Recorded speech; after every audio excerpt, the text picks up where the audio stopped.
First one here on the list is spousal transfers. This is a huge one that we often implement.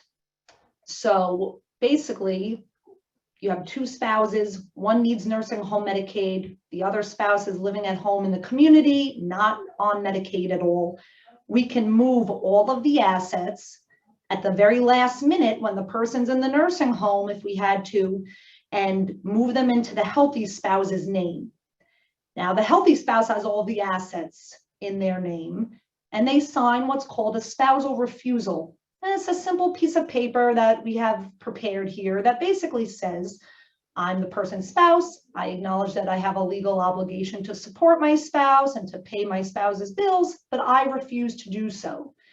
And by doing that, Medicaid will now not look at the assets that are in the spouse's name. So this is a huge planning tool that often comes into effect when we know we're never going to make the 5-year look back on transfers, or somebody finds themselves in the nursing home and never did any sort of planning ahead of time.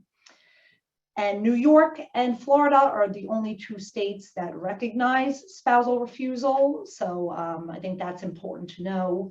And also with spousal refusal, when the spouse does sign that document, technically, the Department of Social Services could come after the spouse. I always tell my clients this up front because it is important to know. The county could come after the spouse in the community and sue them for spousal support. But I always tell clients, if that does happen, at least they're suing at the Medicaid rate, right? Which is still cheaper than paying privately out of pocket.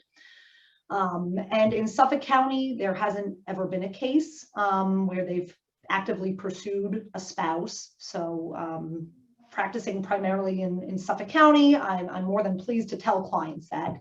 In Nassau County and in the city, there have been cases where they've come after the healthy spouse. And they're kind of hit and miss. There's no sort of asset test where if the spouse has this amount of assets in their name that they're going to come after you. It's just kind of random, like picking names out of a hat.